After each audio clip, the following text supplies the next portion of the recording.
Thank you. Welcome everyone to Keats' house, Hampstead, which was the home of romantic poet John Keats for actually a very short period in his sadly short life. He came to live here in December 1818, following the death of his youngest brother Tom, who he'd been nursing, who was suffering from consumption, and Keats had already nursed his mother through that disease. He'd been orphaned, and now he'd lost his youngest brother, and the family were dispersing. His other brother George was going off to America with his new wife. His beloved younger sister Fanny Keats was being taken into guardianship out in Walthamstow, and Keats, although he was living in Hampstead, felt very alone. But he came down here to tell the people that lived in this house the news that his brother had died, and was immediately welcome to come here and live with them. So he never owned this house. It would have looked very different in that time. The room we're sat in would have been the garden, which did so much to nurture him through a very difficult time in his life, obviously. Some of you will have seen his parlour, which is just on the ground floor here, and it was there where Keats would have lived, read some of his most precious possessions, including his Shakespeare, his beloved Shakespeare, copies of Shakespeare's plays and poems, and of course, for anyone that knows, his beloved and much pored over and annotated copy of Paradise Lost. And it was all that reading and the friendship that he found here that nurtured him through that difficult period in the winter of 1819. And then in the spring of that year, he suddenly burst into life with this remarkable sequence of poems, the great odes, most famously associated with this house, Ode to a Nightingale, but also the other odes of that spring and summer, with really the only exception we know not written here being Ode to Autumn, which he wrote while he was away from this house briefly and staying in Winchester. But we know this house was very special to him. We know it inspired much of his writing, and particularly those great works, and it's always a privilege to have people here listening to those works being read. And tonight we've got a double treat, of course, because not only are they being read in English, they are being read in Spanish translation, and this is the second event now you've delivered for us, Rafa. Yes, it is. And Di, I remember you at the previous one as well, reading your first book, Keats and Medicine, Poetry and Medicine. Poetry and Science. Poetry and Science, thank you, sorry.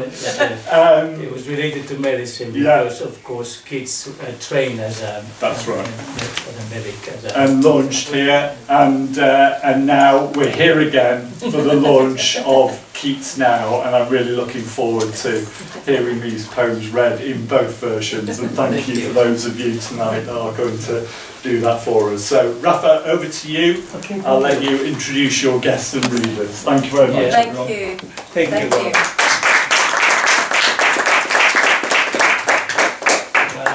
Thank you all for coming. It's very special to be reading Keats in Keats' house. Of course, it's a very, I feel it almost like a seance, very invoking the spirit. I can hear the birds singing, I can hear almost the nightingale, singing outside.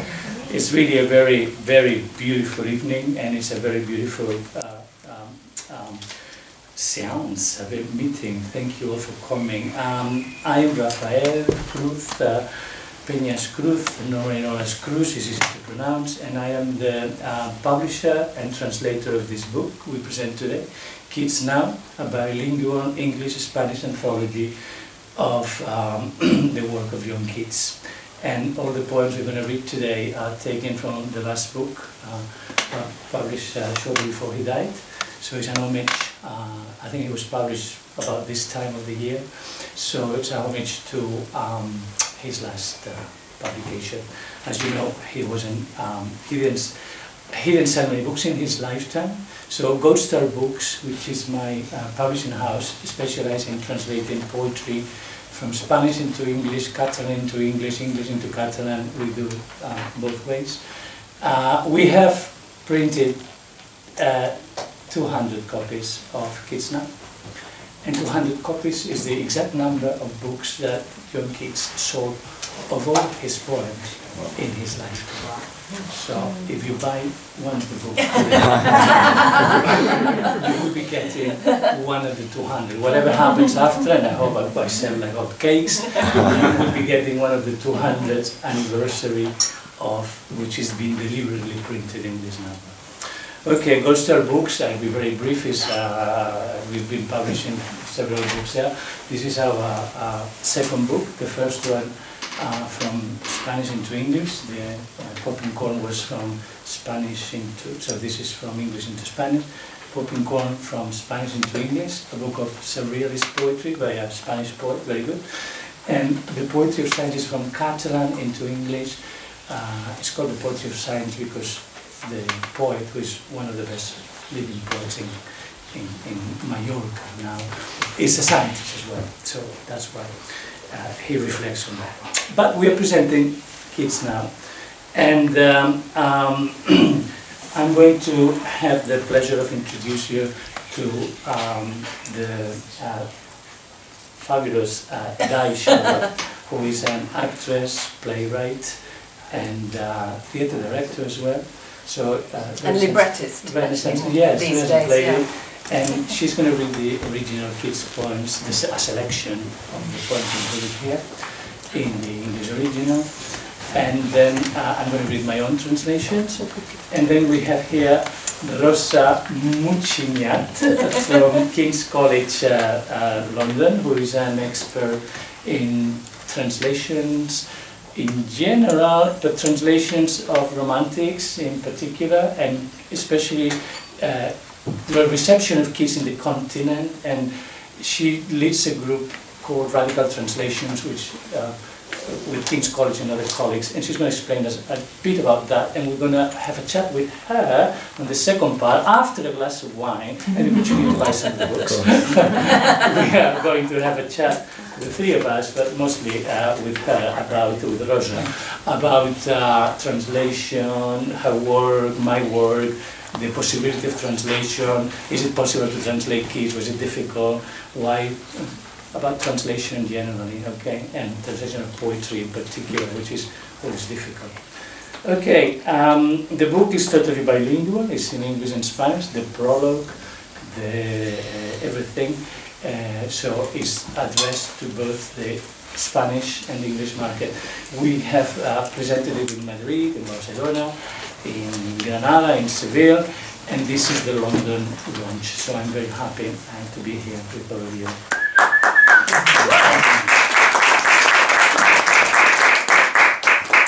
So we're going to start with Rosa doing a brief introduction of Romanticism, very brief, then we will do the poem, then we'll have the one. Oh, you're going to leave me alone? Yeah, we're going to leave you alone. Okay. No, I'll sit here. Hello everyone. Hello. So my job is to strike a dull note of academic introductions before we can enjoy the poems read by Keats and Rafa. So I'm going to say very briefly a couple of words about Romanticism as a cultural movement and about the role that translation plays within Romanticism. And then I think I'm just going to say just briefly about the image of Spain in Romantic culture, and then we'll hear from Dian and Rafa. So Romanticism can be argued that it's the first modern cultural movement to be truly international, both in its diffusion and its reach, but also in its themes and its interests, and also even its ethos, the way it approaches the world, its vision of the world. So germinated at the end of the 18th century at the conjuncture, or maybe clash, of two developments in culture and politics, both of whom were really decisive forces that shaped Europe as we know it today. So on the one hand, revolutionary universalism, with its ideas of principles of rights, freedom, fraternity and equality for all, that had its roots in Enlightenment ideas of human nature. So universalism on the one hand, but on the other hand, a heightened national sentiment, a growing idea that nations, nation-states, and national cultures, national character, national languages are the defining factors of identity, and also the proper sphere for culture and art and for politics as well. Okay. So it was perhaps the combination between universalism and national ideas that gave Romanticism its extraordinary impetus and its success, but also its internal tensions and contradictions.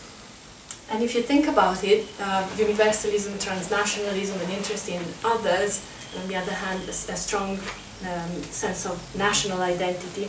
In this context, it's perhaps not surprising that translation became such a central part of Romantic poetics.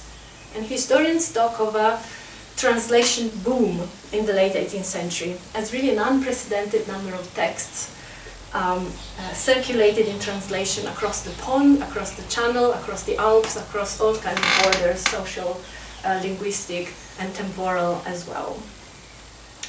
And this volume of traffic is made up of novels, of poetry, of drama, of songs, scientific works, but also of political writing and radical texts as well. They also travel. And what that meant was that translation was no longer a kind of luxury good, a gilded vessel to transfer an esteemed original, as it was when translation was limited or practiced mostly from classical languages into modern languages. It was a way to put texts in motion, to forge new vocabularies, speak to broader audiences in the present. It's about translating new texts, not classical texts only. So we get this sense of openness, activism, and the beginning of a democratization of culture even. And I want to quote James Chandler here, who's an important historian of Romanticism. He's argued that the distinguishing characteristic of Romanticism as a literary movement is the new historical and political horizon and a new sense of the power of poetry to speak it. Okay. Perhaps we can come back to this idea of the actual writing poetry as an intervention in reality, that perhaps a sense that we have lost today of what poetry can do in the present. So I think that your title is really opposite Keats now. And just the final point, I wanted to speak just briefly about the states of Spain and the Hispanophone world. And it has a particular centrality for Romantic literature, and not just in Britain. I've just said that Romantic culture is a transnational, international culture movement. And the German philosopher and translator, Friedrich Schlegel, it was him who made, for instance, Don Quixote into the Romantic hero that we know and love today. And we find Spanish and Spanish-American themes in the works of many prominent British Romantic writers and poets. We have Byron's Don Juan, for instance. We have Ellen Maria Williams' epic poem Peru. It's an anti-colonial poem, abolitionist poem. We have Spanish poems by Southey, Felicia Hemans, and Shelley translated fragments from Calderon plays. Wordsworth and Coleridge wrote with enthusiasm in favor of Spanish liberty at the time of the Peninsular Wars of the Spanish War of Independence against Napoleon. And this is just to say that that Raphael's Spanish language translations of Keats' poem are really part of a rich Anglo-Spanish tradition that dates back to the Romantic period itself, at least. So. Yeah, I just want to end here. Thank you very much.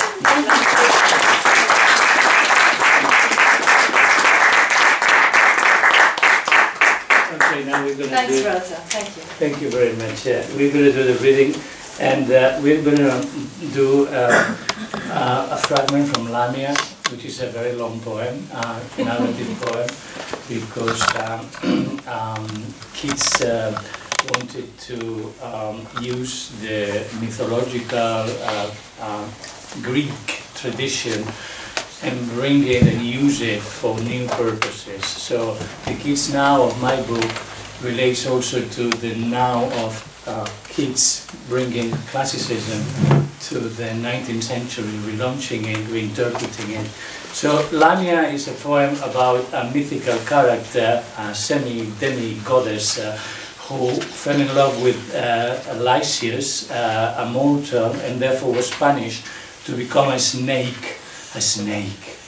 Eve, you know, this myth of the woman as a snake. And she manages to convince Hermes, the mischievous god, to transform her back into a woman, beautiful woman. She goes to Corinth in Greece, where she knows where her lover lives, and they obviously make love. They lock themselves in this Lysias palace, and the poem says that they are very happy and self-contained. But Lysias, being a mortal and a man, is not happy with her only. So he says, I want to marry you in public. And she says, no, please, if you love me, don't. Because she knows that it cannot be, that this is to be a secret between them, because she's already committed a sin and she's going to be discovered. Okay, the fragments we're going to read are when Lysias goes to inform the family, the friends of the whole of Corinth about the beautiful lady, the beautiful conquest he's got, and he's going to marry her, and she is left alone in the palace of Lysias, turning what is already a very fine room into an amazing wedding banquet. So the fragments we're going to read are about this transformation, and I've chosen them because they show how Lamia's transformation of something into something very rich and sumptuous, using an amazingly rich language, reflects on what Keats thought poetry should do, which is creating a better world, a most fabulous world, the possibility of imagination, of creating something better. Even though, as always with Keats, there is the irony that, I don't want to spoil you the end of the poem, but No. there's a bit of irony. Let's read it. So we're going to read one stanza in the original English first, of course, Dai, and I read my translation. We're going to read 3 stanzas from what's a very long narrative poem. Okay. So, being left alone, Lysias was gone to summon all his kin, and knowing surely she could never win his foolish heart from its mad pompousness, she set herself, high-thoughted, how to dress the misery in fit magnificence. She did so, but 'tis doubtful how, and whence came, and who were her subtle servitors. About the halls, and to and from the doors, there was a noise of wings, till in short space the glowing banquet room shone with wide-arched grace.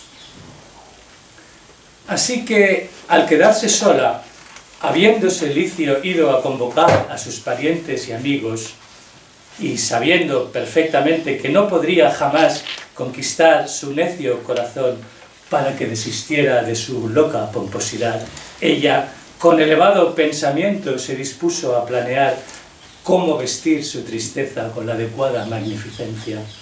Lo consiguió, aunque dudoso fuera cómo y de dónde saliera tanta prestancia y quiénes fueron sus sutiles servidores. Por los pasillos, entrando y saliendo por las puertas, se oyó un rumor de alas, hasta que en poco tiempo el suntuoso salón de banquetes resplandeció con grandes arcos. A haunting music, sole perhaps and lone supportress of the fairy roof, made moan throughout, as fearful the whole charm might fade. Fresh carved cedar, mimicking a glade of palm and plantain, met from either side, high in the midst in honour of the bride. 2 palms, and then 2 plantains, and so on. From either side their stems branched one to one, all down the aisled place. and beneath all there ran a stream of lamps straight on from wall to wall. So canopied lay an untasted feast, teeming with odours. Una música espectral y conmovedora, quizás el único y solitario soporte de aquel techo embaucador, gemía en todo momento, como temerosa de que aquel encanto se desvaneciera. Allá, en lo alto de la bóveda, hechas de cedro recién tallado, se encontraban palmas y plataneros que crecían a cada lado, juntándose en honor a la novia en aquel alto firmamento. 2 palmeras por cada 2 plataneros, y así sucesivamente. A cada lado sus tallos se entrelazaban unos con otros, formando un largo corredor, y debajo de todo ello un torrente de lámparas discurría de pared a pared, y así, abovedados, yacían manjares aún no probados, rebosantes de deliciosos aromas.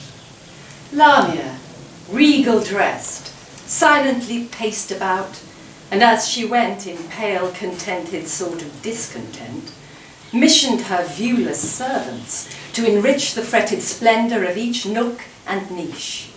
Between the tree stems, marbled plain at first, came jasper panels. Then, anon, there burst forth creeping imagery of slighter trees, and with the larger wove in small intricacies. Approving all, she faded at self-will, and shut the chamber up, close, hushed and still, complete, and ready for the revels rude, when dreadful guests would come to spoil her solitude. Lamia, regiamente vestida, andaba de un lado a otro en silencio, y mientras caminaba con un pálido ánimo de satisfecho descontento, encargaba a sus invisibles sirvientes que engalanaran cada rincón y cada hornacina de aquel ornamentado esplendor.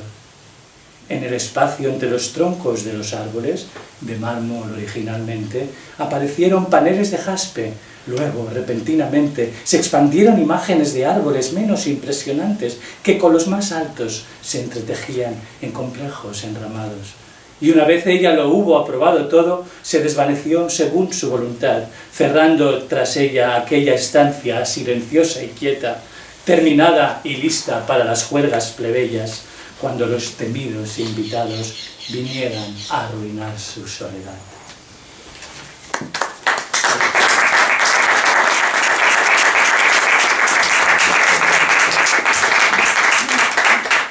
Ahora vamos, we are going to read, because I presented this in Madrid. We're going to read one of the most famous romantic poems of all times, and particularly one of Keats' most famous poems, which is La Belle Dame sans Merci, or Sans Merci, I tend to say it in the French way. It's a bit the myth of the femme fatale comes from this poem, although obviously there are many precedents before in Irish culture, which is what Keats got it from. We're going to read, because it's a ballad, we're going to read it whole in English, die, and whole in Spanish, okay? I think you better point out the Knight at Arms bit. Oh yes, there is everybody who learns this poem in England, in the English-speaking world, seems to be using a previous version in which the poem starts saying, "What can ail the Knight at Arms?" But when I was preparing and investigating this book, I realized that Keats, before dying, had revised the book, and the version that he approved is this one, and it says, "What can ail the wretched wight?" My husband here, John, pointed to me that that's not right. It's Knight at Arms, and I said no. And I said no. Keats, before he crossed it out and said wretched wight, and I thought I would do Keats' approved version before he died, rather than whatever you learn at English schools, which I don't have the benefit because I studied in Spain. Yeah. And then he got me, and I said, oh, "Wait a minute, it's Knight at Arms." Anyway. Okay, so we're going to do wretched white. Yes. La belle dame sans merci. Oh, what can ail thee, wretched white, alone and palely loitering? The sedge has withered from the lake and no birds sing. Oh, what can ail thee, wretched white, so haggard and so woe begone? The squirrel's granary is full and the harvest's done. I see a lily on thy brow, with anguish moist and fever dew, and on thy cheeks a fading rose, fast withereth too. I met a lady in the meads, full beautiful, a fairest child. Her hair was long, her foot was light, and her eyes were wild. I made a garland for her head, and bracelets too, and fragrant zone. She looked at me as she did love, and made sweet moan. I set her on my pacing steed, and nothing else saw all day long, for sidelong would she bend and sing a fairest song. She found me roots of relish sweet, and honey wild, and manna dew, and sure in language strange, she said, I love thee true. She took me to her elfin grot, and there she wept, and sighed full sore, and there I shut her wild, wild eyes with kisses four. And there she lulled me asleep, and there I dreamed. Oh, woe betide, the latest dream I ever dreamt on the cold hillside. I saw pale kings and princes too, pale warriors, death pale were they all. They cried, La belle dame sans merci thee hath in thrall. I saw their starved lips in the gloam, with horrid warning gaped wide, and I awoke and found me here on the cold hillside. And this is why I sojourn here, alone and palely loitering, though the sedge is withered from the lake, and no birds sing.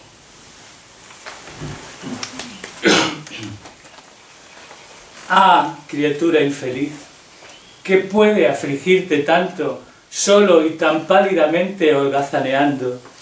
Los juncos ya se han secado en el lago y ningún pájaro esparce su canto. Ah, criatura infeliz, ¿qué puede afligirte tanto, que estás tan demacrado y cariacontecido? La ardilla ya llenó de grano su silo y la cosecha está ya recogida. Veo un lirio en tu frente, húmedo de angustia y febril rocío, y en tu mejilla una pálida rosa que rápidamente se marchita. Conocí a una dama en estos prados de una belleza rebosante, hija de un hada. Su pie era ligero, largos eran sus cabellos, y en sus ojos habitaba un brillo agreste. La subí a la grupa de mi caballo, y ya no vi nada más en el día entero, pues hacia un lado se inclinaba y cantaba una canción de hadas. Le puse una guirnalda en la cabeza, y también brazaletes y perfumes fragantes, y ella me miró mientras me amaba, soltando dulces gemidos. Para mí halló raíces de dulces deleites, miel silvestre y maná hecho rocío, y en un lenguaje ciertamente extraño me dijo, te amo verdaderamente. Me llevó a su gruta élfica y allí me miró y suspiró profundamente, y ahí cerré yo sus ojos tristes y salvajes, besándolos hasta adormecerlos. Y allí dormimos sobre el musgo, y allí soñé, ¡ay, pobre de mí!, el último sueño de mi vida, en la ladera fría de la colina. Vi reyes pálidos, algunos príncipes, y guerreros pálidos también, todos pálidos como la muerte, quienes con un sollozo dijeron, la belle dame sans merci te ha sojuzgado a ti también. Vi entre sombras sus labios hambrientos, con horrenda advertencia de par en par abiertos, y me desperté. Y aquí, en este lugar, me hallé, en la ladera fría de la colina.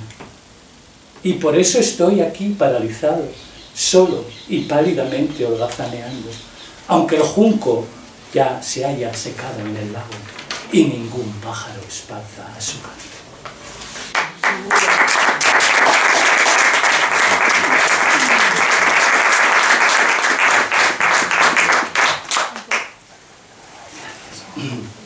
Bueno, ahora vamos a leer otro poema esencial de Keats. Este introduce el tema de la naturaleza, la relación del hombre, la mujer, la humanidad con la naturaleza. ¿En inglés? Well,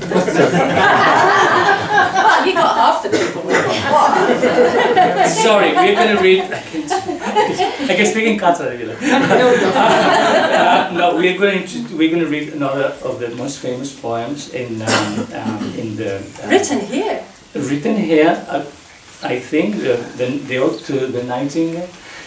While he was sitting there outside, so it's very emotional to read this poem. I hope I can read it through without getting too emotional. It happened in Madrid, it maybe happened here. It's a very powerful poem. We're going to read it because it's long, the ode. We're going to read it in chunks in English and Spanish, okay? Ode to a Nightingale. My heart aches, and a drowsy numbness pains my sense, as though of hemlock I had drunk, or emptied some dull opiate to the drains 1 minute past, and Lethe woods had sunk. 'Tis not through envy of thy happy lot, but being too happy in thine happiness, that thou, light-winged dryad of the trees, in some melodious plot of beechen green and shadows numberless, singest of summer in full-throated ease. Oda a un ruiseñor. Mi corazón se aflige y un sopor me adormece los sentidos, como si cicuta hubiera bebido, o un opiáceo indolente me descurriera por las venas, hundiéndome poco a poco en las aguas del olvido. No es por envidia de tu feliz suerte, sino la felicidad de sumergirme en esa alegría que tú, dríada de alas ligeras, por los árboles derramas en melodiosa armonía de verde haya y sombras infinitas, anunciando a toda voz la llegada del verano. Oh, for a draught of vintage that hath been cooled a long age in the deep delved earth, tasting of flora and the country green, dance and Provençal song and sunburnt mirth. Oh, for a beaker full of the warm south, full of the true, the blushful hippocrene, with beaded bubbles winking at the brim and purple stained mouth, that I might drink and leave the world unseen, and with thee fade away into the forest dim. Fade, far away, dissolve, and quite forget what thou amongst the leaves hast never known. The weariness, the fever, and the fret here, where men sit and hear each other groan, where palsy shakes a few sad last grey hairs, where youth grows pale and spectre thin and dies, where but to think is to be full of sorrow and leaden-eyed despairs, where beauty cannot keep her lustrous eyes, or new love pine at them beyond tomorrow. Oh, si pudiera dar un trago de vino de la mejor añada, enfriado por toda una eternidad en una tierra profundamente excavada, con sabor a flora y a prados verdes, a danzas y cantos provenzales, y a gozos por el sol bronceados. Oh, si tuviera una copa llena de la calidez del sur, llena de las aguas puras y sonrojadas de la fuente Hipocrene, rebosante de burbujas parpadeantes y con labios de púrpura manchados, para beber de ella y dejar el mundo inadvertido y perderme contigo en el bosque más oscuro, desvanecerme, disolverme y olvidar lo que tú ahí entre las hojas nunca has conocido, el cansancio, la fiebre y la inquietud. Aquí, donde los hombres se sientan a escuchar sus lamentos, donde los espasmos sacuden unas cuantas canas tristes y postreras, donde la juventud palidece, se debilita como un espectro y muere, donde pensar es hundirse en pesares y en desesperaciones de grisáceas pupilas, donde la belleza no puede mantener su brillante mirada, donde el amor nuevo no espera serlo más allá de mañana. Away, away, for I will fly to thee, not charioted by Bacchus and his pards, but on the viewless wings of poesy, though the dull brain perplexes and retards, already with thee. Tender is the night, and haply the queen moon is on her throne, clustered around by all her starry fays. But here there is no light, save what from heaven is with the breezes blown, through verdurous glooms and winding mossy ways. I cannot see what flowers are at my feet, nor what soft incense hangs upon the boughs, but in embalmed darkness guess each sweet wherewith the seasonable month endows the grass, the thicket, and the fruit tree wild, white hawthorn and the pastoral eglantine, fast fading violets covered up in leaves, and mid-May's eldest child, the coming musk rose full of dewy wine, the murmurous haunt of flies on summer eves. Lejos, lejos de todo ello hacia ti volaré, no en una carroza arrastrada por el séquito de Baco, sino en las invisibles alas de la poesía. Aunque el anestesiado cerebro vague, extraviado, yo a ti ya te he alcanzado. Tierna es la noche, y tal vez la luna reine allá en su trono, atendida por su cortejo de hadas fulgentes. Mas aquí no hay otra luz que aquella que del cielo traen las brisas que soplan por frondas umbrías y sinuosos senderos de musgo alfombrados. No veo qué flores hay a mis pies, ni qué suaves inciensos cuelgan de las ramas, pero en la oscuridad embalsamada adivino los dulces parabienes con los que cada estación dota a la hierba, la espesura y los agrestes árboles frutales, al blanco espino y la rosa silvestre, las violetas cubiertas de hojas que se marchitan rápidamente, y a la hija mayor de mediados del mes de mayo, la rosa de almizcle perfumada, llena de intoxicantes licores, donde murmuran insectos en atardeceres estivales. Darkling, I listen, and for many a time I have been half in love with easeful death, called him soft names in many a mused rhyme, to take into the air my quieter breath. Now more than ever seems it rich to die, to cease upon the midnight with no pain, while thou art pouring forth thy soul abroad in such an ecstasy. Still wouldst thou sing, and I have ears in vain, to thy high requiem become a sod. Thou wast not born for death, immortal bird, no hungry generations tread thee down. The voice I hear this passing night was heard in ancient days by emperor and clown, perhaps the self-same song that found a path through the sad heart of Ruth, when sick for home she stood in tears amid the alien corn.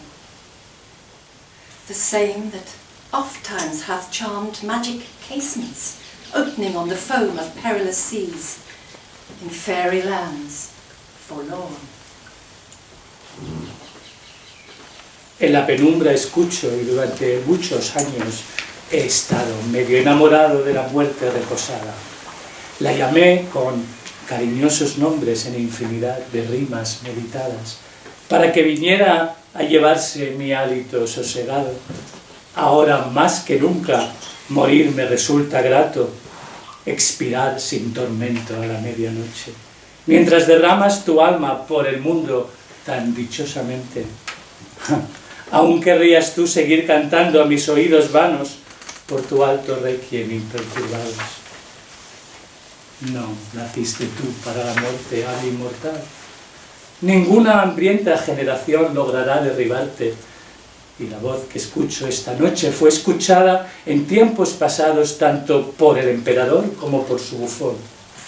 Quizás sea esta la misma canción que se abrió un sendero a través del triste corazón de Ruth cuando, aquejada de nostalgia, su sollozo alzó en tierra extraña.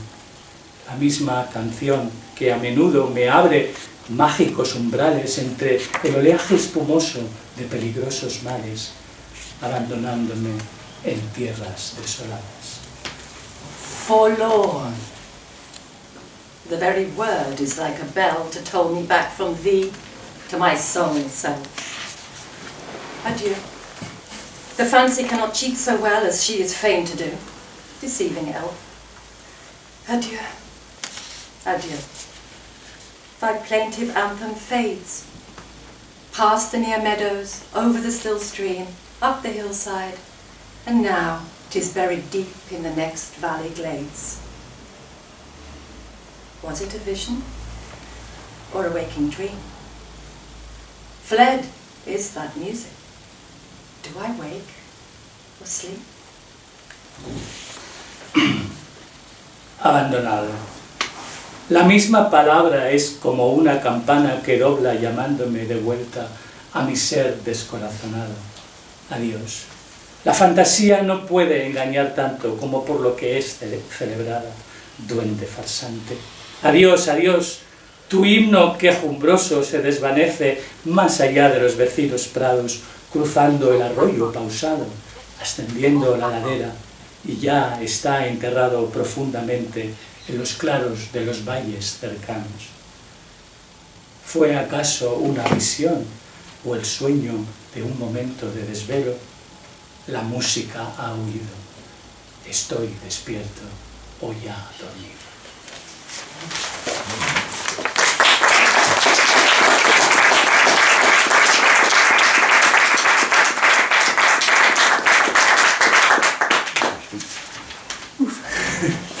Gracias.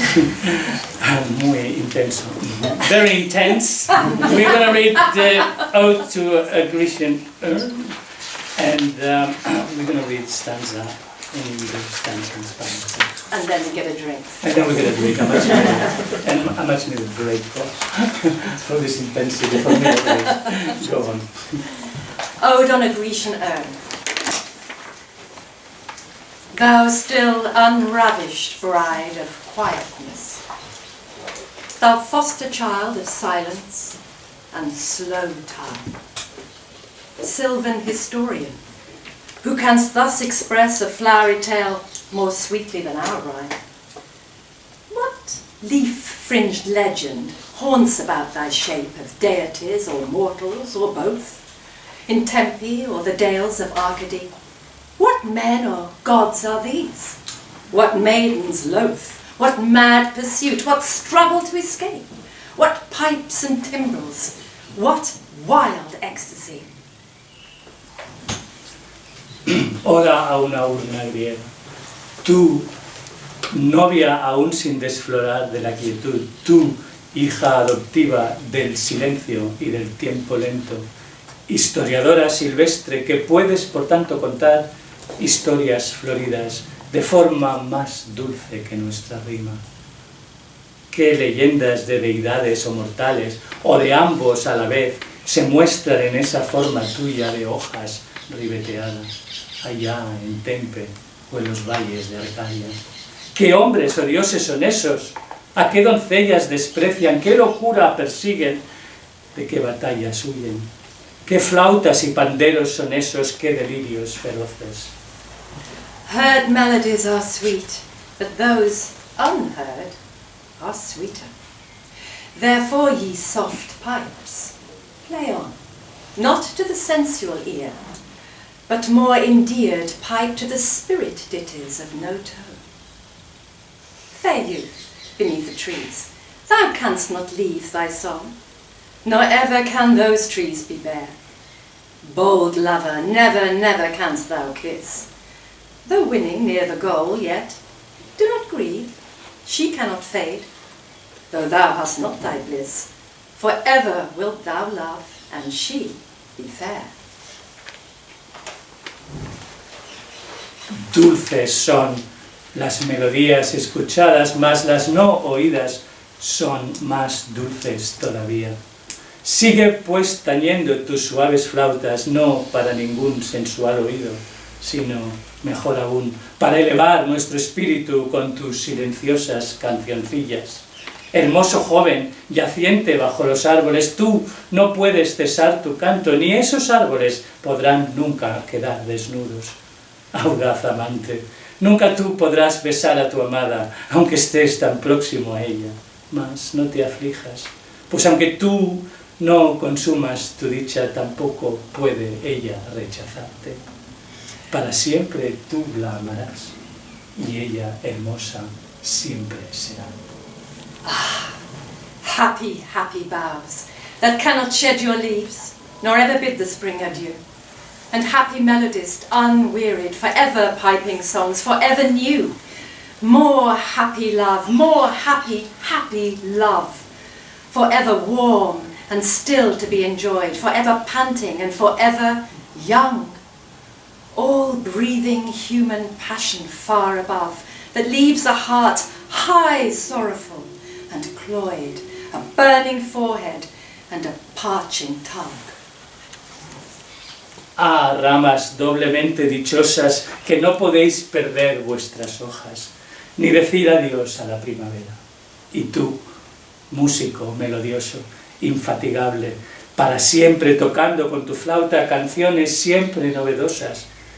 Amor doblemente dichoso, para siempre cálido y para siempre a punto de ser disfrutado, jadeando eternamente, y joven también eternamente, ajeno a todas las pasiones humanas que alientan aquí arriba, dejando a los corazones apenados y empachados de placeres, con la frente ardiente y la lengua abrasada.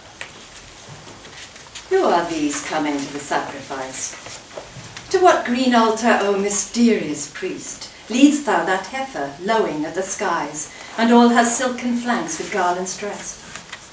What little town by river or seashore, or mountain built with peaceful citadel, is emptied of this folk, this pious morn? And little town, thy streets forevermore will silent be, and not a soul to tell why thou art desolate can e'er return. ¿Quiénes son esos que acuden al sacrificio?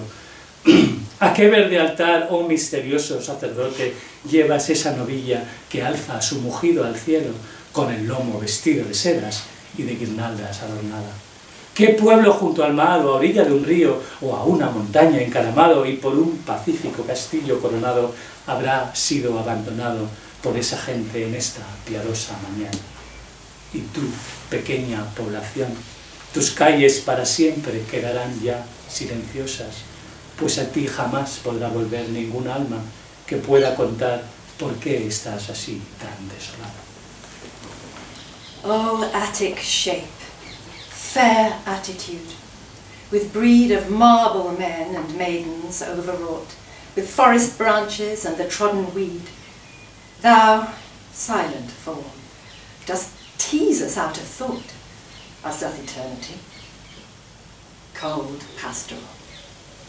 When old age shall this generation waste, thou shalt remain, in midst of other woe than ours, a friend to man, to whom thou sayest, beauty is truth, truth, beauty. That is all ye need to know, that is all ye know on earth, and all ye need to know. Oh, ática silueta, grácil forma, sobrecargada de marmóreos hombres y doncellas, y de boscosas ramas entrelazadas y maleza pisoteada, tú, forma silenciosa, juegas con nuestros pensamientos, igual que lo hace la eternidad. Oh, fría escena pastoril, cuando a esta generación la vejez destruya, tú ahí permanecerás, entre los males diferentes de otras gentes, compañera de otros hombres, a quienes dirás, la belleza es la verdad, la belleza. Eso es todo lo que sabes de este mundo y todo lo que necesitas saber.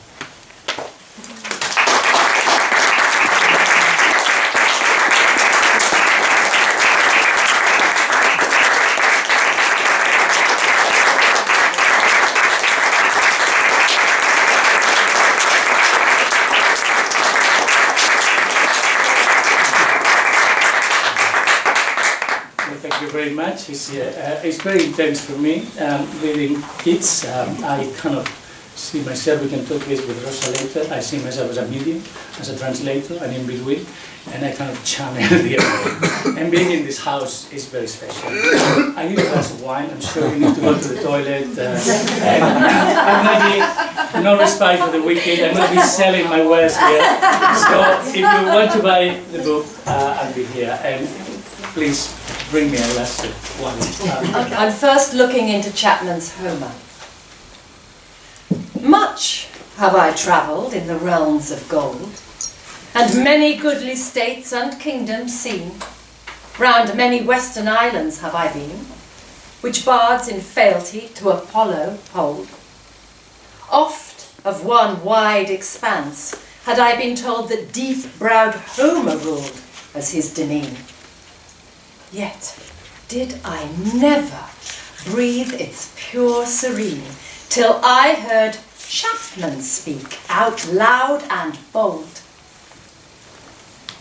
Then felt I like some watcher of the skies, when a new planet swims into his ken. Or like stout Cortez, when with eagle eyes he stared at the Pacific, and all his men looked at each other with a wild surmise, silent, upon a peak in Darien. Al descubrir por primera vez el Homero de Chapman. Mucho he deambulado por las tierras donde brota el oro, y muchas buenas haciendas y felices reinos he avistado. He circunnavegado muchas islas occidentales, donde los bardos con sus versos rinden homenaje a Apolo. A menudo de una vasta extensión de tierra me hablaron, donde el perspicaz Homero sobre sus reinos gobernaba, mas nunca comprendí justamente su serena grandeza, hasta que escuché la voz de Chapman fuerte y altanera. Entonces me sentí como aquel que zambulle la vista en los cielos para hallar en sus profundidades un planeta hasta entonces ignorado. O como el robusto Cortés, cuando con sus ojos de águila contempló el Pacífico por primera vez, al tiempo que sus hombres se miraban unos a otros, haciéndose conjeturas descabelladas en silencio, desde las alturas de alguna cumbre, allá en el Darién.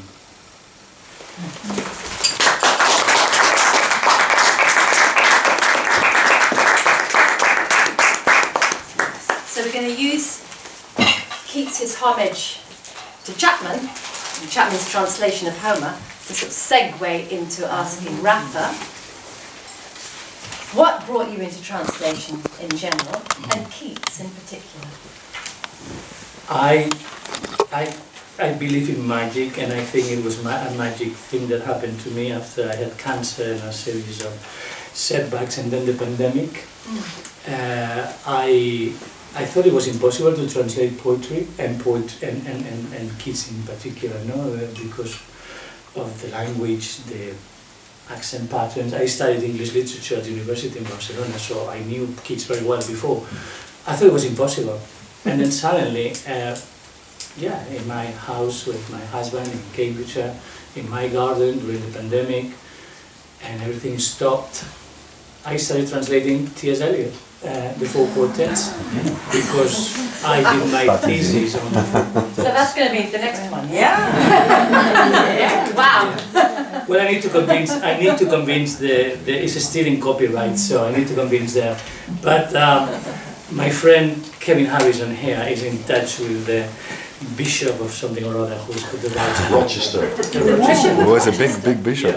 What, he's Not got just the any rights bishop. to what? To the Eliot archive, yes. Really? Yeah. Oh. Anyway, I translated and I share it on my Facebook, which I'm very active generally. And a very good poet from Mallorca, whom I translated, the poetry of science, he said, he speaks English, we're not here. Yeah? And he says, Rafa, this is wonderful, you have to publish it.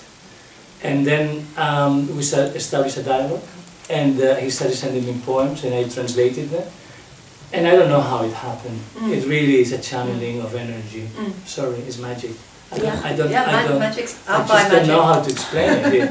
I thought it was impossible, and suddenly you give me a Shakespeare sonnet and I translate the Shakespeare sonnet. I couldn't do it before, and suddenly I could. I couldn't teach translation in a university. I just do it, you know, it just comes natural. So at this Sorry point, for translators if you think we have too, but I believe in channeling, magic. yeah. It's like a channeling. I think a translator is Yeah, absolutely. So, Rosa, I'm going to invite you to come now and take this place and talk about the art of translation. So, Rosa, if you have a question for me, but I would like to ask you, what do we know about Keats and the reception of Keats, the translation of Keats? You're Italian, but you work also with French, you know. What do we know about translations of Keats in French and in Italian? When do they happen? How they were received? Yeah, I've done a bit of research on Spanish actually, and I've got some figures as well. And it's not. It's my job. And it's not a very crowded field, so you're, you know, in a sparsely populated field. And unlike Byron and to a lesser extent Shelley, who were translated already in the 19th century and had a reputation, an international reputation, especially Byron. The first translations of Keats in the continent only appeared much later, towards the end of the 19th century, and in Spanish actually, the first Keats poems in Spanish appeared in anthologies as late as the first Spanish translations, as late as the 1910s and 20s. And the first volume entirely dedicated to Keats' poetry is from 1940. But actually in Catalan, Maria Manent, it was translated earlier. All of the sonnets and odes were published in 1919. And then there are some notable moments in the reception of Keats in Spanish, Hispanophone world. I wonder if you know, there's an Argentine writer I like, Julio Cortázar, but I didn't know that he wrote... He wrote a book, yes. He's a bit like me, Cortázar. He wrote that book thinking that he was channeling. Cortázar is Keats and I. It's yes. like I and Keats, so yes. It's amazing. Yes. Perhaps that you know the book and have read it, and it's like an imaginary dialogue. I haven't read it. Yeah. It's fabulous. I didn't read it before I translated it. I didn't know. I did the same research as you, because when I went to Madrid to present this book, I thought, oh my God, I'm going to Madrid. They're going to ask me, you know, because I was doing it in the Museo del Romanticismo, which is a very kind of meaty place in Madrid, you know. And I thought, my God, and I was with the descendants of Fanny Keats, who obviously she married in Spain and is buried in Madrid. So I really had to prepare, and I discovered all these things you've said. You know, I didn't know them before. You know, the Cortázar. I love Cortázar. I didn't know Cortázar had this love affair with Keats. But when I learned about it, I thought, of course he would. And Borges as well. And I think the first to translate into Spanish was his fabulous story. Now that we are, bringing women that were forgotten, I think it's Juan Ramón Jiménez, a Spanish poet who actually won the Nobel Prize. But his wife, Zenobia Camprubí, was a very good translator from English. Her husband, Juan Ramón, didn't know English. She did. And Zenobia translated Rabindranath Tagore, who also won the Nobel Prize, into Spanish. And she and him translated together, although I think it was her, obviously, because and they published some of the Keats poems. And that's the first translations into Spanish that are recorded according to what I researched as you have. There's a lady in Malaga I went to contact who's done a lot of good research on that. Yes. Yeah, I think I've read the same one. Yeah, I think we need to liaise with her. I think it'd be really interesting. Anyway, the Catalan Maria Manent is the first one that did the first translation, full translation. The Catalans always get first. No, it's true. The Spanish always say, but the Catalans, no.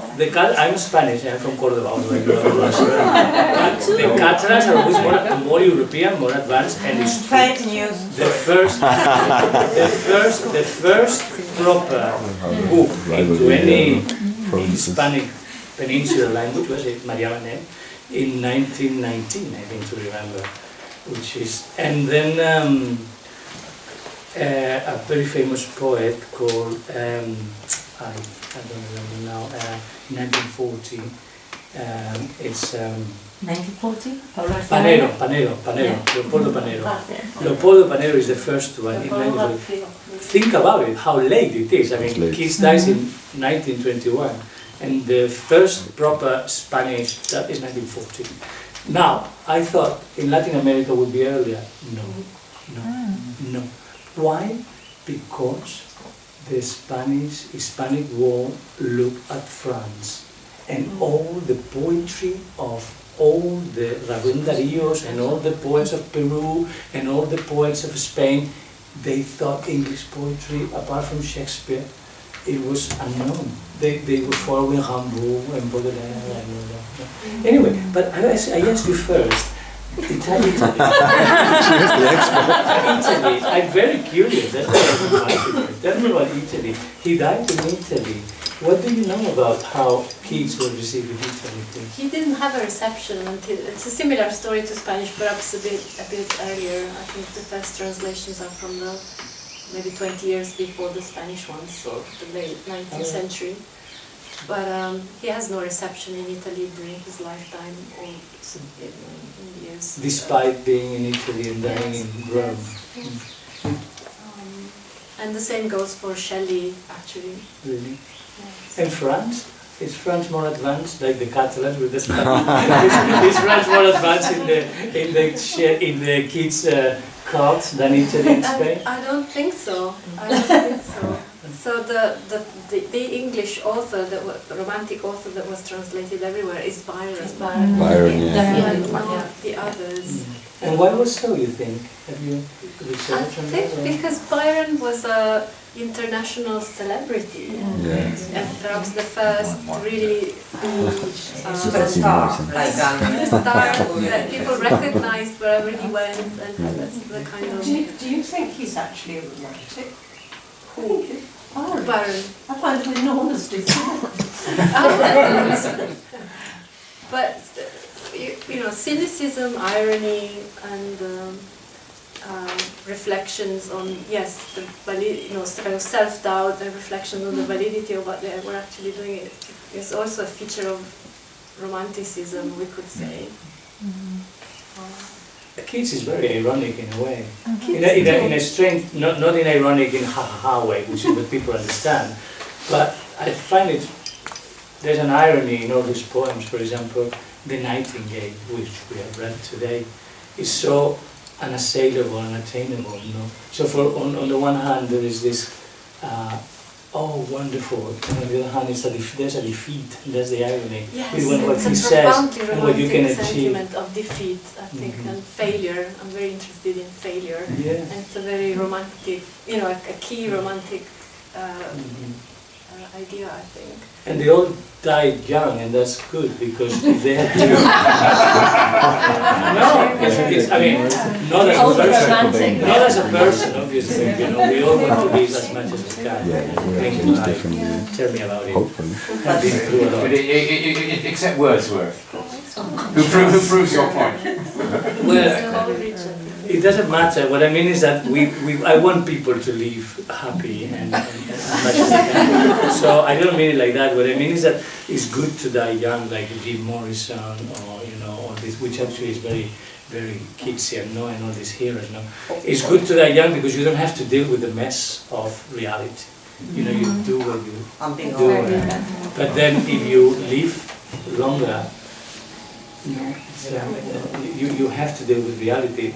And the pleasure of Keats maybe is that, you know, that Keats, Shelley, and Byron, they died. So we all have to deal with that. They're beautiful, they're wonderful. I Shelley think was unpleasant as a person. Shelley, or Byron, Shelley. Oh, Shelley. I mean, Not as unpleasant as Yeah, Byron, that's what I said. he abandoned his wife and then tried to borrow the money from her to elope with what became his next wife. And poor old Harriet ended up being a prostitute and throwing herself in a serpentine and dying. No, you know, he did not treat her well. Yeah, no, Shelley's problematic, but Byron's even more problematic. Keats is a saint. Keats is No, Keats is a saint. a saint. Keats is a saint. Keats is a beautiful You person. judge their poetry, not their character. There's a question there. So take it back to Keats. Rosa, earlier you referred to Keats as a very modern poet. In what way do you see him as a modern poet? Because some of the language he uses is actually quite archaic, difficult. Yes, and I think his relationship with the classical tradition is, could also be seen as anti-modern in many ways. But I think he looks at poetic language, and he looks at the classical tradition that is so important to him in terms of the form of the poems as well as the content of the poem, and the worlds that he imagines are classically infused. But he asks new things of this cultural heritage, and he looks at it in a radically new way, I think. And when we have the poem you read at the beginning, Lamia, what we get is a fantastical reconstruction of a strange world. You don't have the classical world as we knew it, from classical erudites or antiquarians, but really a sensuous evocation of a world that's lost to us, and this distance that's bridged with sensations and smells and feelings and kind of the desire to imagine or approach a sense of what was going on in people's minds, the people of the ancient world, and what they were feeling and what they were thinking, which is not something that interested the earlier 18th century, for instance. There's a question there. So going back to you as a translator, you're a translator and a publisher. So my question for you is, when you title the book Keats Now, are you picking the poems, are you picking them on any kind of, I want them to speak to us about now? Is that a criteria for which you pick? Because you didn't have to negotiate with a publisher. Well, with yourself. So how did you pick the poems? I think I had to negotiate with myself. Very difficult. If you know me, you know. No, I have to negotiate with myself. That was the criteria. Is funny. It's very funny. The criteria for the choosing of the poems was the original plan was to translate the last 1919 poems, the most famous one, word for word, all the poems. I wanted that possession, that act of, I'm going to translate his last and what is said to be his best book. So that was the criteria. But I didn't do it because there's a poem called, the poems are very long, and there's a poem called The Port of Basil, Isabella, or The Port of Basil, which is very long. And also the publisher, that wasn't a problem because there is a version of Hyperion, another poem, very long. But Keats didn't want to include that poem in the 1919. 1819. The publisher forced him, so that was easy to leave it out. But if I included Lamia, as it is, it's a long poem in 2 parts, and the Eve of St. Agnes, and this, all the 6 odes he wrote, and La Belle Dame, and Isabella, it would be a book like this, and it would be very difficult to publish it as Keats Now, because people would switch off somehow. it's different times we live.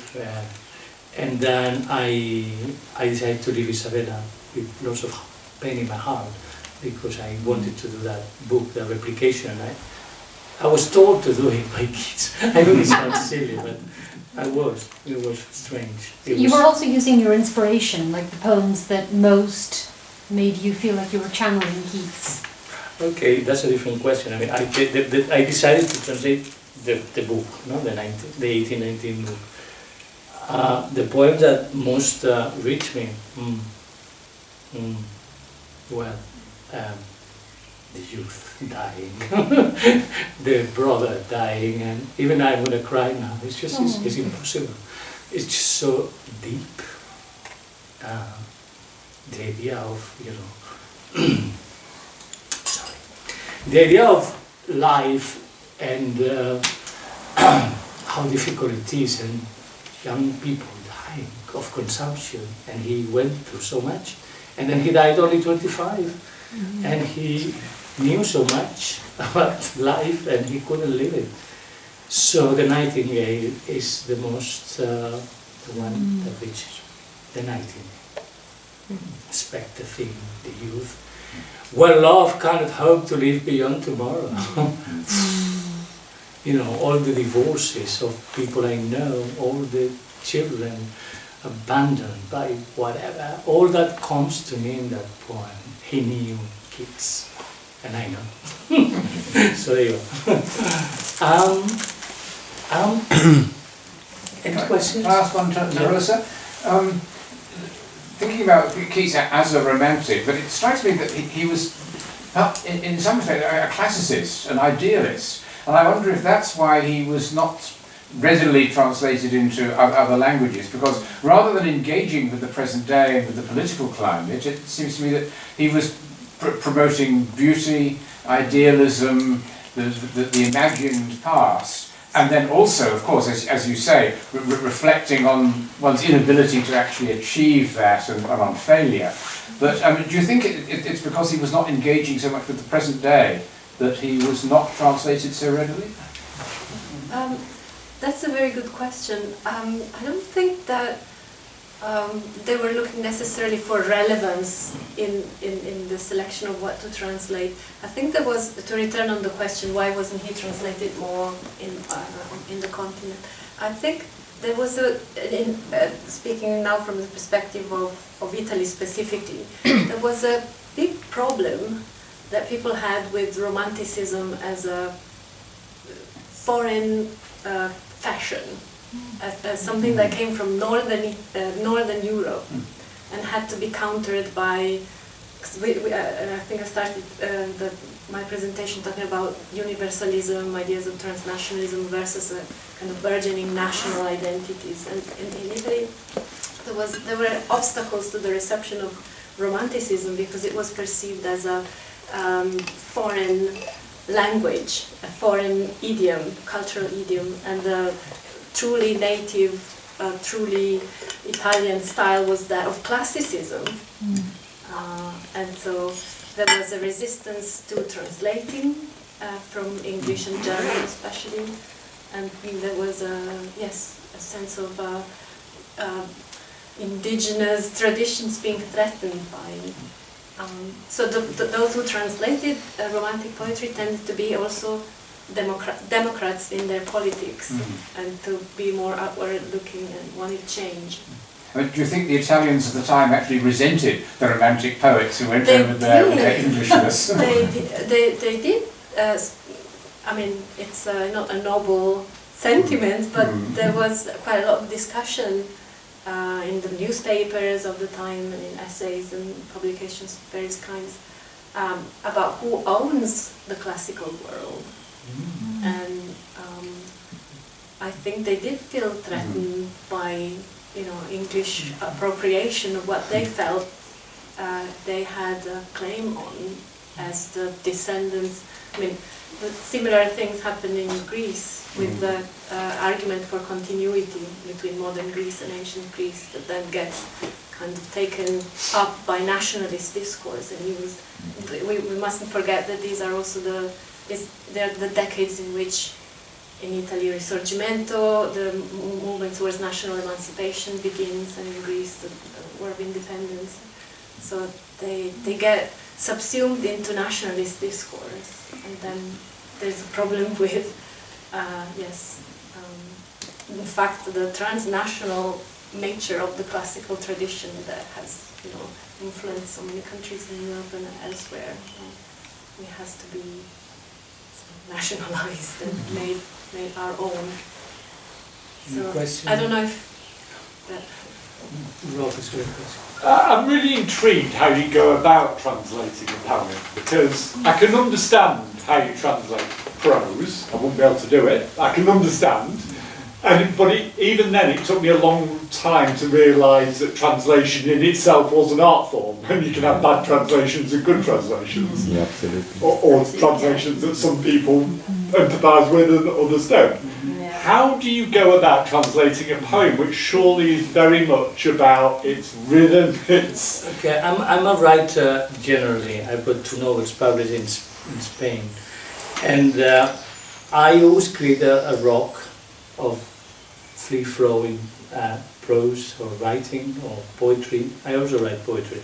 And I create what I say a rock, and then I start chiseling, right? So what I do these days, thanks to technology, is I put the poem through Google Translate, and I get the rock, so I don't have to do the horrible. It gives me something in Spanish, and then I look at it. I look at the original. I put it in the original in English, and horrible, because it's horrible. Yeah. So do it at home.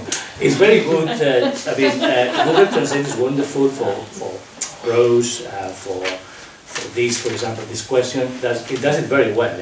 I'm not. It's very, but poetry, no. Or not even prose, good prose, no, because it loses the nuances, loses the rhythm, loses the music. The music is very important. So the thing is that I never liked creating the rock. It was the most boring thing for me. I like the chiseling, the listening. So, thanks to artificial intelligence, I get the rock done for me. And I love it, because I don't have to go creating that horror. I just go for the beautiful chiseling. So, okay, I got this horrible translation of Keats, but I know the English, obviously. I read the English, and the English speaks to me. This is the channeling thing. And I look at the horror, and I look with eyes half closed, and I say, how would I say this in Spanish?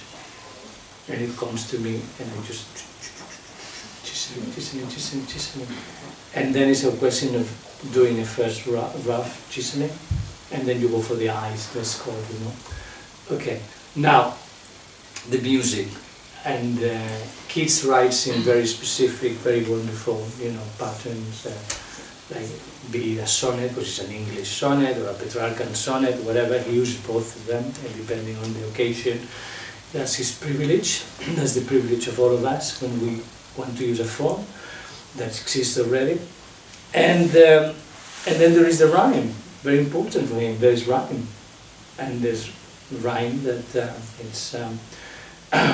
You have to decide that you're going to keep it or put away with, and I decided to do away with it, because then it becomes about me being wonderful. Look what I can do. I can do this in Spanish with perfect rhyme and perfect syllable. And that didn't work for me. I would say I'm not interested, but it's not even that. It's just like, as I say, Keats spoke to me, or Eliot spoke to me, or any of the other translators. I see the thing in Catalan or in English, and I know how that flows in English or in Catalan, and it's kind of an instinctive thing. And the music comes to me, and it's very easy. I mean, I could do, I'm not going to do it, no, I'm not going to do it because it's boring, but I could do a workshop, I've been a teacher for a long time, and I gave up that. But I could do a workshop, let's do a Shakespeare sonnet, and I would do it, and you would be amazed. You can laugh, but that you would. I can do a chess sonnet without rhyme and without syllables or anything. But you would listen to what I say, and you would say, "Fucking hey, it seems it's been written in Spanish." People have said that to me. I'm not saying it. Sorry, just I'm gonna die like everybody else. I don't care. I'm saying how I feel it. I understand that you want to know how I do it. But that's how I do it. That's how I do it. It's just kind of a channeling. And what is very important is that I know English very well and Spanish very well. Without that, I've lived in Britain for 31 years. I'm a graduate in English literature. I speak in English. I love English. I love English. But my husband in the English language are the two things I love more in this world, and they go together. And I love English, and I love Spanish because I'm Spanish. No? I love Catalan as well. I love French. Italian. I love Italian. I love Italian, but I don't know Italian so well. Or I know Catalan very well to translate from Catalan into English. I wouldn't. There's a gentleman here before that has asked me if I would translate something into Catalan, and I don't feel so confident because although Catalan is my language, Even though it's much better than Spanish. no, Catalan is not better than Spanish. They are all languages are beautiful. Well, I'm delighted that you and we are going to survive the March of the Robots. Yeah, I would like to ask a question to Rosa. Can I ask one more Okay, question? It follows from what you were saying, because I really loved from your notes from the translator that you have here. I really loved your metaphors for translators. So you said medium, which you mentioned. Yeah. You also said faker, a faker, That's tree. I'm gonna read them all. A go-between for lovers. And also you speak of translating as a labor of love. And also as an alchemic confusion of elements. It's just a flurry of images that you have here. Blood transfusion, spiritual but also long process. So in a sense, you know, some of these metaphors do different things. You know, also talk about a long process of acquaintance and slow accordance of my soul with that of the great romantic poet, a current of sympathy. So it's such a richness of imagery that you have here. And I wonder whether you can talk us through some of these. Okay. Which one do you want me to talk about? The medium one. Yeah, medium. Well, the medium I've talked already, so Yeah, he's I talked won't about go that on, quite a lot. I won't go on too much. But the medium is, well, I put the medium and the tree together, so I do answer to. The medium and the tree, I see a tree as connecting the force of the earth with the air, you know, it's a tree, it's the roots and the branches. If you think about it, they're mirroring each other. No? So I think the tree is a medium between death and life. From death of the dead leaves and everything, the humus, so from which life comes. The tree grows and recycles the energy and comes the beautiful canopy of leaves. You know? So I see the translator as getting the dead leaves of Keats and blood infusion. I put it together. Yeah, blood infusion is the sap of the tree coming from the death, and there's a communication, no? That comes from the death of Keats and becomes the sap of the tree that goes up the trunk and goes to the branches and then becomes the little buds, and then spring comes and comes the leaves. And I find my job as a translator as that, as a medium between death and life. The death of Keats, especially Keats, who famously said that he thought he wouldn't be among the great English poets, famously wrong. And he in his grave in Rome says, "Here lies one whose name was written on water," meaning that wouldn't survive, no, would be disappearing. And yet he didn't. But he didn't because a lot of people like me. Yes, I know I'm very conceited. I'm not. I know I'm going to die. As I say, that's very important for me. You know, consider somebody who wants to. I don't care. But he wanted to live. He wanted to live beyond death. It's clear. If you read the letters, if you read and understand his poetry, he wanted to live beyond death. And we all want to do that. And we all do it through children normally. We die and we have a child. But there's other ways of surviving and beyond death. And one is poetry. And if you understand, you want to do that, you want to do that. And he wanted to do that, you know. And I feel like I am the tree, but we are all trees. We are all channeling energy from the dead, things we've gathered, and we relaunch it into this beautiful life. And then it dies with winter. No? So the translation is an in-between, is a medium, is the sap between death and life. It's giving new life. And as a translator, I believe that I've given new life to Keats. Conceited, I know that you are. But that's me. You have to know what you're doing, and I know. I wanted to ask you something, actually, which I'm very interested in. You've got a group with King's College and other universities called Radical Translations. I've been reading about it, but I don't. Could you explain us what you do in this group? Radical Translation. It's a beautiful phrase, isn't it? Can you tell us what you do? We have a good title. Well, it's a research project. It's a collaborative research project. We have historians in the team and also literary critics, literary scholars. And we've been working these past 3.5 years researching, collecting information about the circulation of radical texts that have to do with French Revolution and ideas of equality and rights and freedom, and how these ideas circulate around Europe. And we've been working especially with Italian and English, because Britain tends to be in the historiography as well, and maybe also in people's perception, tends to be described as the country that's least touched by the revolution. It didn't have a revolution, had its own revolution before, so we need to have another, had the industrial revolution but not a political one. So the country that's kept aloof from the big turbulent political changes of the late 18th throughout the 19th century. And Italy as a counterexample, as the country perhaps that's been most impacted by the revolution. We got the flag from the tricolor from the French, modeled on the French, and so these two.